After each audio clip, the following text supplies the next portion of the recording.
So, two major outputs of this video. The AI bots are present in Dota 2 ranked play, either mixed into teams with humans or playing as an entire team against humans. And the second, the bots are using unfair means of play, also called cheats, which gives them an unfair advantage against human players. For example, knowing of players' targeting of spells, abilities, items, and attack and movement targeting points. They also have faster reaction times due to the direct connection to the API, which can also be considered cheating. Less prevalent is using of visibility glitching, which either reveals or hides certain heroes in Fog of War, which significantly impacts a particular game. These 2 points are absolutely crucial for understanding what is actually going on with ranked games. Why are ranked games such a swamp as they are now?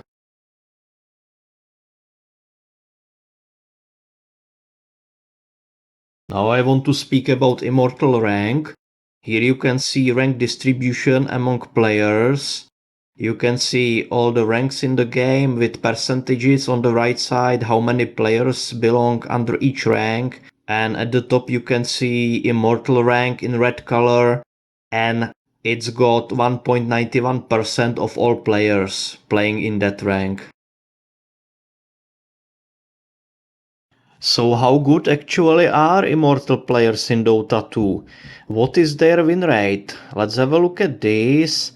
An average win rate for Immortal players is just above 50%. 50% is considered very good, while the highest ranked players have win rates closer to 52 to 55% over many games.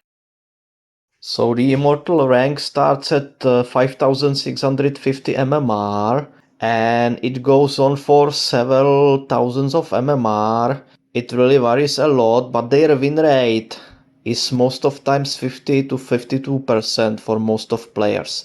If they are really good, like top of Immortal rank, can achieve more than 52%, and very best ones of them achieve 55% win rate over a long time on average.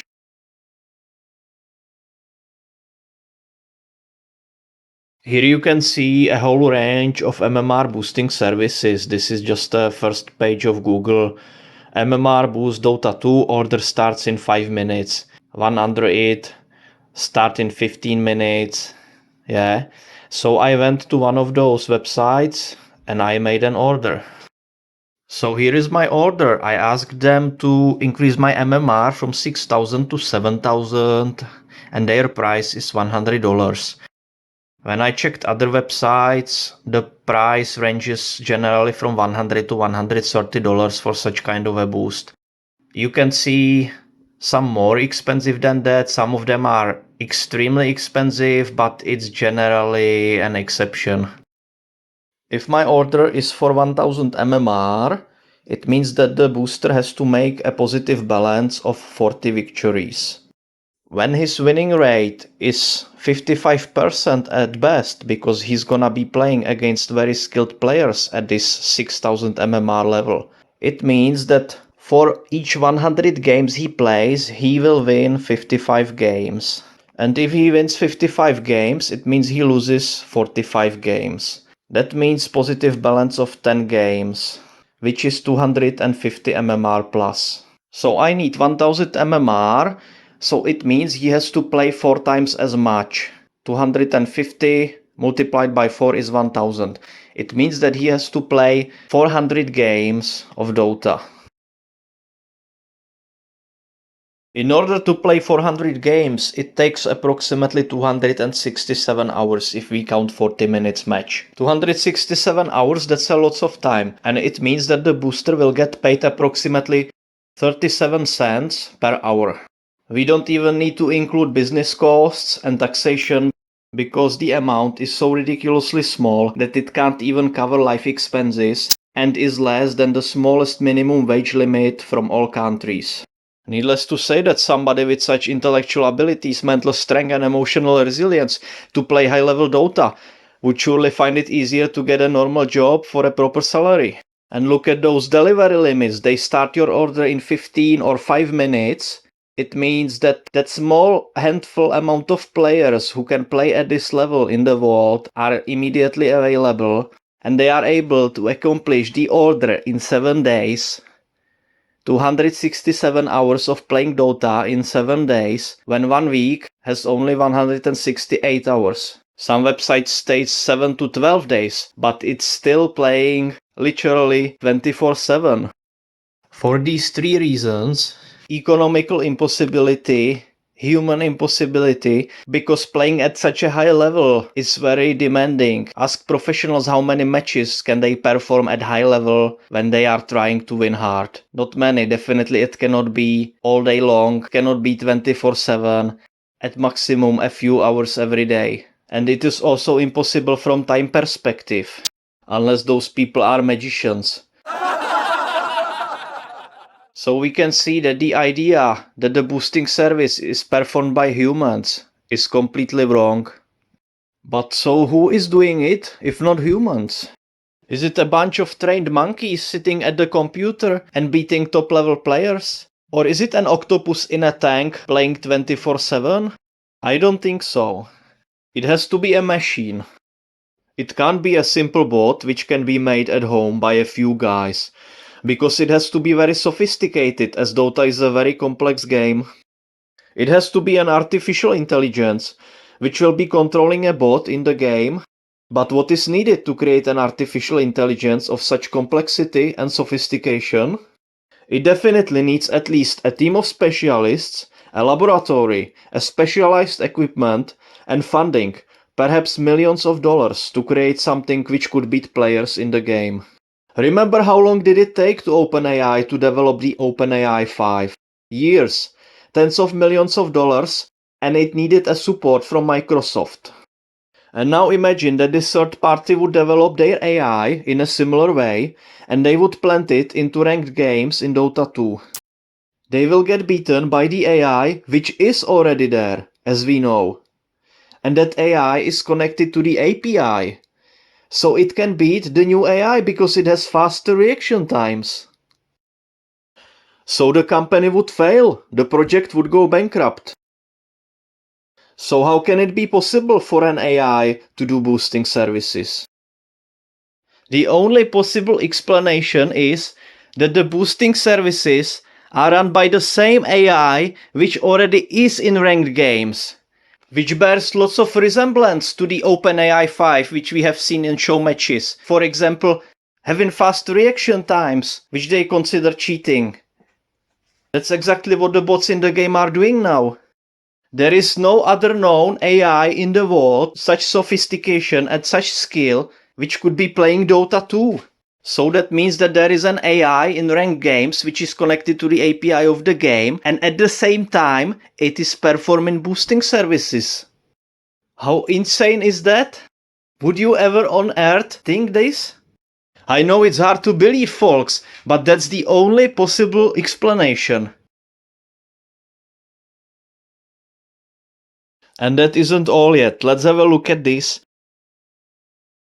This is a Winrate distribution in ranking with proper mathematical and statistical principles. We can see that 50% level, which corresponds to an ability of a player to win exactly 50% of matches when faced with any random player from this ranking, is exactly in the middle. For some of you, it may be a big surprise that 50% is exactly in the middle, but I can assure you that 50% is meant to be in the middle, and that's why it is 50%. Now, if we have a player whose skill corresponds exactly to this 50% level win rate, and we match him against any random player from this ranking, he will keep his 50% win rate. For example, he will play against a player who's got 25%, and he will win. Then he will play against a player who's got 75%, and he will lose. So he will have 1 loss and 1 win. That's exactly 50% win rate.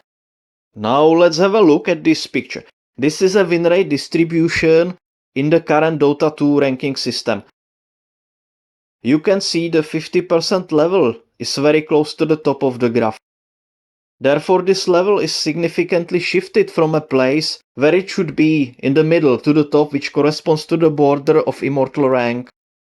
That means that when a player who's just reached the immortal rank, which is 5650 MMR, will be randomly placed against any other player from this rank, he will keep his 50% win rate. For example, he will be faced against Herald and he will win. Then he will be faced against Guardian and he will lose. Then he will be faced against Crusader, he will win. Then against Archon, he will lose. That's 50% win rate. Now let's take for example player Satanic, who's got nearly 53% win rate. According to this win rate distribution, he's only some 5% better than a player playing in Guardian or Crusader on average. So now we can see the distortion. Satanic may be 2 or 3 times better than a player playing in Guardian. So how is it possible that his win rate is only some 5% better?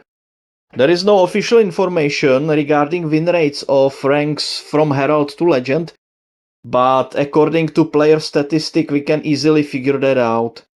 So numbers you can see are an approximation, most probably precise on 1%. It all means that this ranking system is highly distorted compared to a proper mathematical and statistical model. In a competitive game, the skill of a player should correspond to their win rate, which translates into their MMR. But according to this model, even very strong players have their skill just slightly different from average and below average players. And this is connected to another problem.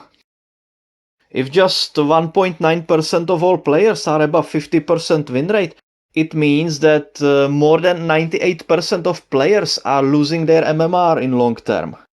Only the immortal rank, which has got over 50%, is gaining MMR. If you want to have a positive balance of MMR, you need to have your win rate above 50% and everyone else in this ranking is losing MMR.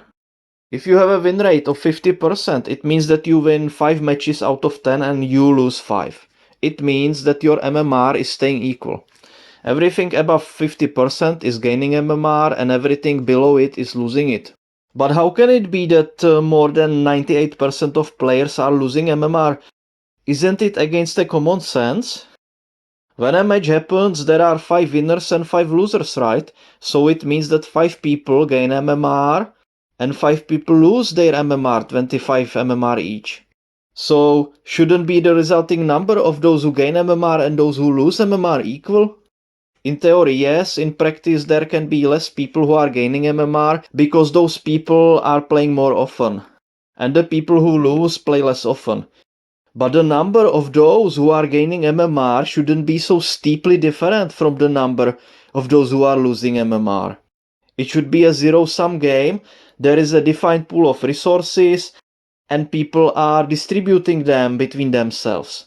Therefore, there should be an equal number of those who are winning MMR and those who are losing it.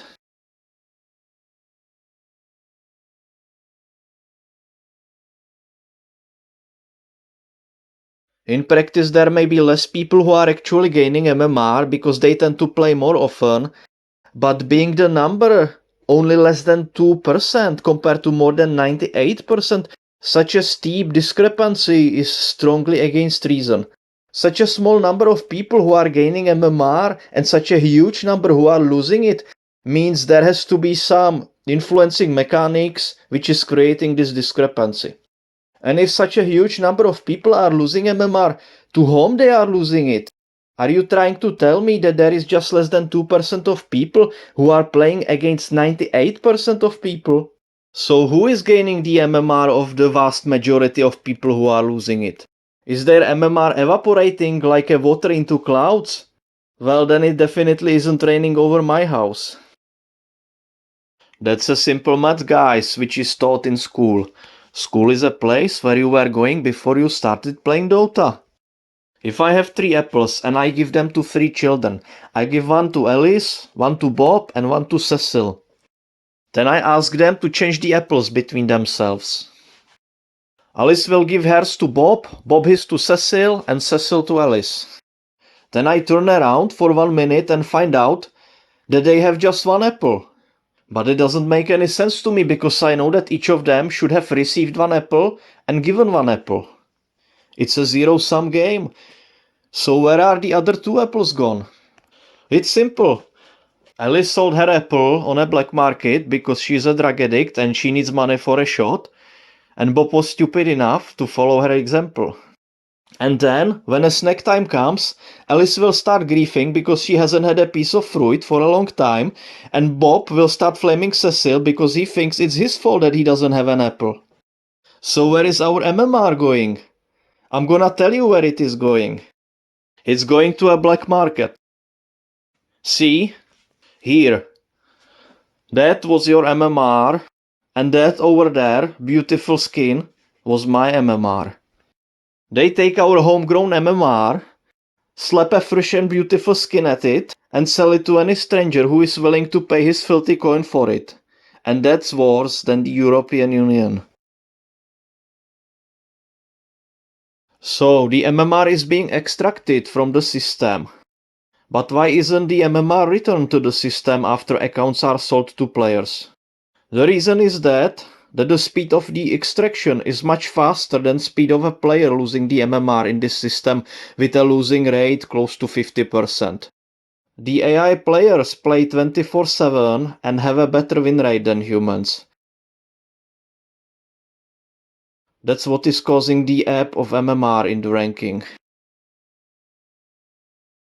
There are people in the community who are already aware of this problem, and not just a few of them. They know about the AI, cheating, and this manipulation. That's also the reason why so many people had left the game already. But they usually use term matchmaking manipulation. I think that isn't completely correct, as it is a complex issue, which includes matchmaking, of course, but it also includes unfair behavior during the game after the matchmaking has happened. Another term which you hear often is forced 50% win rate, or forced 50-50. This term also isn't completely correct because, as we know, the win rates are actually less than 50%. 50% is achieved only by a small amount of players, and the rest of the player base has got just 48.7% win rate on average, ranks Herald to Divine. Take for example casinos. Their win rate also isn't exactly 50% but a little bit over that, so they are always earning money from players. So in Dota, that 1 to 1.5% is the edge which is keeping them in profit.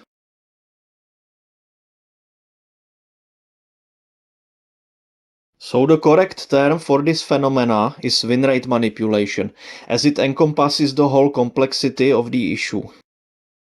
So what's the definition of win rate manipulation, WRM for short?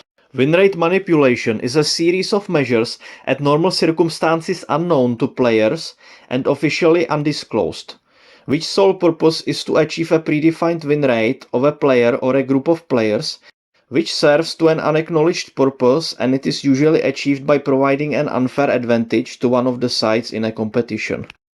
So why is the win rate manipulation happening? There are three main reasons for it. The first reason is to amass the biggest player base possible. Gaming companies already know that when a player isn't able to win enough in the game or isn't able to keep constantly winning, he is in a higher risk of leaving the game. That pertains especially to noobs and to new players. Therefore, by achieving this manipulated win rate, it gives the chance even to such low-skilled players to achieve some victories in the game, and therefore it is decreasing the risk of them leaving the game. And the more players the game has, the bigger is the chance that they will buy something in the game. Second reason is to promote account boosting services. We know that most of people are losing MMR in this ranking, but they scarcely blame themselves for that. They usually blame their team, and they are correct about it. So they think if they move higher in the rank, they will be winning more often. But we know that it's not quite true. The win rate stays quite similar. But the system is constantly creating an incentive to keep people using paid services. It may be even reducing services because some players may think that if they get on a lower rank, the game will get easier for them. The third reason is to achieve balance in the game. Dota 2 is a very complex game, so it's very hard to balance completely. Some heroes may be imbalanced, or some playstyles of some heroes may be imbalanced, or perhaps players, when playing certain heroes, can perform so well that it would break the statistic. Even though the hero itself doesn't have to be imba. It may be just the combination of a hero and the player. So the uniform number of 55% win rate is achieved artificially, and its purpose is to keep happy players who would be complaining otherwise. So those are the main reasons for win rate manipulation. We can see that it creates an environment which isn't desired in a competitive gaming, and it is highly artificial. Needless to say that the players aren't honestly informed about these things, and it is also a trend which has been secretly forced upon the players without their approval. And so, how is the win rate manipulation achieved? This is also very crucial. Win rate manipulation would be largely ineffective when it would be achieved only by matching certain players against each other. For its success and a precise and reliable working over a long period of time, it is necessary that AI bots are used along human players. In other words, if you had just human players available to you and you wanted to do win rate manipulation, you would be only partially successful. And it wouldn't guarantee you win rates over long term, which are approaching 50% and are slightly below it. For such means, precise tools are needed. For example, take a player who tends to grieve. He is maybe grieving in 1 in 10 games or 1 in 5 games. That isn't a stable trait. That isn't a typical human behavior. Even if he has a low behavior score, it simply doesn't guarantee a decreased performance. Same with a player who tends to be rude to other players. Does that guarantee that he will be weak in the game? Not at all. He may actually become the strongest player in the game thanks to his psychopathic mindset and decreased sensitivity. Everyone who has ever played Warcraft 3 against ego-boosted Blade Master knows what I'm talking about. Those people are very hard to beat as they have a strong self-confidence. In short, that's a kind of a friend who doesn't have much manners, but you would like to have them on your side in a pub fight. The fact that a player has got a low behavior score and he is always underperforming is caused by the AI which is set to play in such a way. Therefore, when we see a player in the game whose behavior score is low, it is most likely a bot who is ruining the game. Because for real humans there is just a small correlation between behavior and performance. The reason why we think there is a correlation between low behavior score and low performance is because we got used to it, because the AI has been doing it. Essentially, any game which has a forced less than 50% win rate has to be equipped with AI bots, because genuine human competitive players are just too unpredictable element. If we do an AI search on these topics, you can see that we get a confirmation of that. This I accidentally googled up. Can you see that the system is pushing a player towards 50% win rate? The pushing towards a win rate is the manipulation. It shouldn't be pushing a player towards any win rate. It should be only pushing them into a match where predicted outcome is 50% chance to win for both teams. And that is a huge difference. The system shouldn't be touching your win rate at all. It is the same like tossing a coin. 50% chance for each of the sides to happen. If you toss the head 8 times, what is the chance of the next toss to be the head again? Surprise, it is exactly 50% again. It doesn't matter how many times any of the sides happen. The next toss has got the same chance again. But in the rigged system, after tossing 8 times head, you get like a few percent chance to toss it again. That is a huge difference, so we can see that pushing towards a balanced match and pushing towards a win rate are two completely different things. This problem of forced win rate is unfortunately widespread among other online games as well. Pretty much every large game which has got an AI is complemented by boosting services. I don't think that games which don't have an AI have boosting services. Take for example Warcraft 3. That game is much more complex than Dota.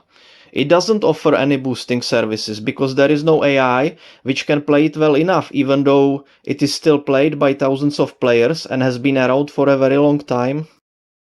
That brings us to another topic, which is propaganda.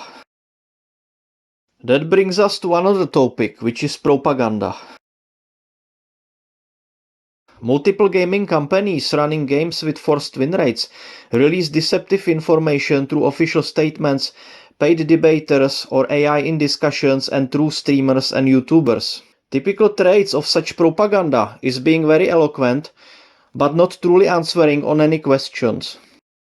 And when they answer, they generally reflect the problem back on the player, like the problem is actually in him and not in the game. That's a technique called gaslighting. Let's say somebody is bullying you or stealing from you or doing you a harm otherwise, but they keep telling you that it is your fault that you are being harmed. So it is a manipulation of the thinking of the victim, so it can't see the real cause of the issue. The term comes from a movie Gaslight, where a husband is abusive to his wife, and at the same time he is being so manipulative that the wife thinks that it is all her fault. Let's see an example of this. The game is putting griefers on my team every time after I've had a win streak, just to bring me back in line. My answer to that is you're most likely noticing griefers more frequently when they're on your team than when they're on the enemy team. You were fine with it when you won eight in a row. You didn't notice it. So he is basically saying that you've had two griefers in the team all the time, but now you lost because you noticed them. What trickery is this? You know what, guys? Next time you see two griefers in your team, you just cover your eyes and you will keep winning. It isn't a problem in the game, it is with your eyes. You think you've been on a winning streak, but that's wrong, you've been actually losing all the time. You just didn't notice it. Now seriously, funny thing is that even if you truly covered your eyes during playing, you would end up with an exactly same win rate. That's what is the forced win rate for. If you keep throwing games, the game will mirror it by adding a completely inept player to the enemy team.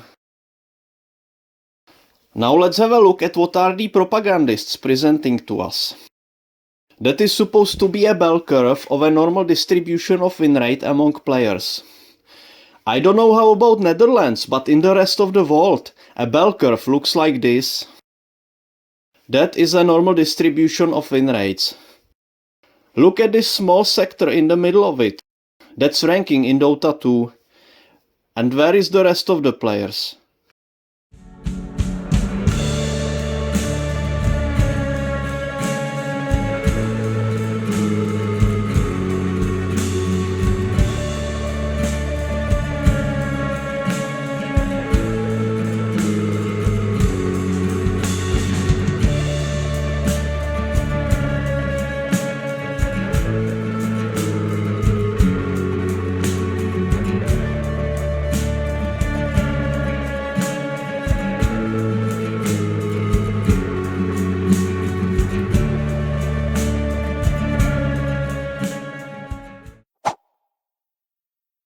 By the way, that guy is called Grubby. He's a former Warcraft 3 player and used to play more games, including Dota 2. And he recently became an inventor of Dutch bell curve. I encourage you to listen to his talk to see how a typical propaganda looks like. Another typical answer if you ask why do you always have a losing streak after you've had a winning streak is that you have got onto a rank which is beyond your skill level and therefore there is a skill ceiling which somehow bounces you back to where you were before. But in reality there is no bouncing ceiling with springs on it. That you manage to get on a higher rank, it simply means that you belong there. And from there on you should have only 50% win rate and not losing streaks. And so, when you manage to keep your win streak, despite having loser bots on your team, the algorithm will send you a team of very strong AI. They look, for example, like this.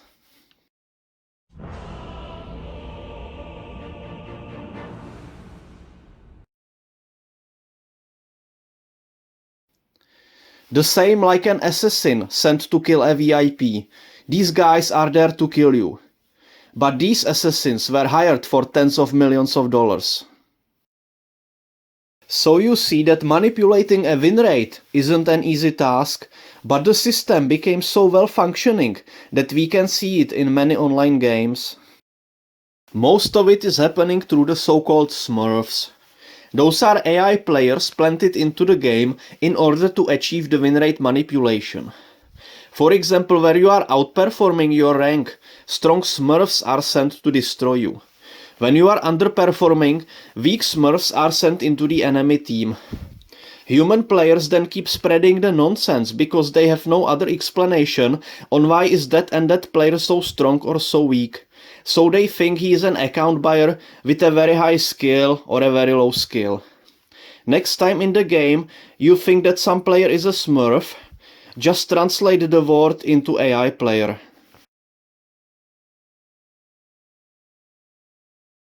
We know from the article about cooperative mode that approximate number of AI players is 60%. It means 3 on each team, 6 out of 10 players. That corresponds to my personal observation as well of other people who expressed themselves about this issue. Indeed, if you type into the chat GLHF at the beginning of the game, you wouldn't get many answers. Usually it is 1 or 2. Out of 10 players, majority are just silent. That isn't by any means normal. And why do you think that it isn't possible to see team chat in game replays? For the same reason. Chat of AI players among themselves would be easily recognizable by its patterns. My personal observation is that at least 50% of all players in games are bots. When I fully realized that there are indeed so many AI players, I had already played this game for 1200 hours. And when I was thinking about it, I also realized that the game has been same all the time since I started playing it, which was in 2021. So for at least 4 years, there have been around several hundreds of thousands of AI bots daily. I can't speak for a time before that, but this in itself is still absolutely shocking and unbelievable. And it is an absolute disaster for online gaming, especially for competitive gaming.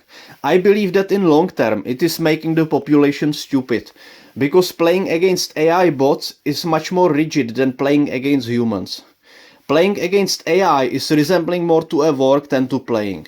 It is much more intense, heavily depending on reaction times than on a creativity and psychology. Bots are untouched by any psychological states, don't get affected by emotional swings, are not susceptible to mind games, and they are following repeating patterns much more than humans do. So most of young people are stuck in these repeating patterns, being deprived of many other aspects of the game which playing against humans has. Then they are gaslighted by gaming corporations who really don't care about players, not even a tiny bit. If you want such a disastrous future for online gaming, then please go on. I am not here to be telling you what to do. Everyone has his own conscience. But believe me, I was born precisely to catch the era of influx of computer games in 90s. I got my first PC in 1995, so I had seen the best games ever made. I'd felt how it is to play the games which were born from a unique idea and delivered with such a beauty and artistic effort to give the world their best. And for that, they required a payment. A fair trade, you give money and here is your game. Nowadays, you start playing a game which is for free, and even if you would be willing to pay for it, the game costs you much more than that. It costs you deception, and addiction, stress, and much more money which you gradually keep paying. The game is more of an infernal machine, consuming and not rewarding, promising but not delivering. Beautiful on the outside but empty on the inside, as it starts dragging you down into its abyss. It is everyone's decision if they agree with such a trend or not. The meaning of the word apocalypse is revelation or awakening, and I believe that the awakening is coming.